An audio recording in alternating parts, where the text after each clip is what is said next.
Well, domestic violence does not discriminate, neither does schoolyard or classroom bullying. A person can become a victim despite a fairy tale wedding or a loving family. Well, a walk this weekend in Claremont will raise money to help support women and men whose abuse by a partner often goes unreported. Community educator Carrie Rochford-Haig from Turning Points Network explains. Joining me is Carrie Rochford-Haig, who is the community educator at Turning Points Network, and there's a really important event tomorrow that we're going to talk a little bit about. So Carrie, stepping up to prevent violence, is that the... Stepping up to end violence. To end violence. Yes. Okay. Yes. And in Claremont at the middle school? It is. It begins and ends at the Claremont Middle School. It's a 5K walk and fun run, so it's a little over 3 miles, a downtown route through Claremont.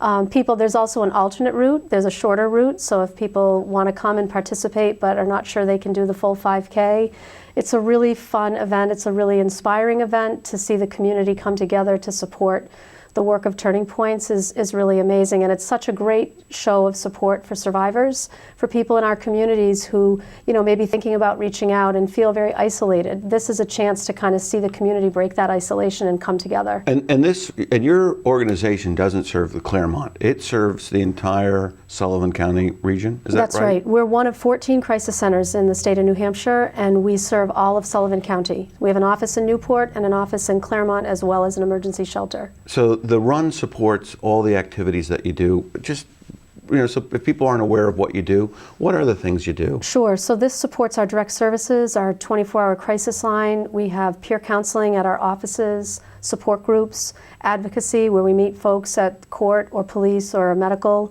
And it also supports our prevention education, which is the outreach that we do in the community, the work that we're doing in schools with students.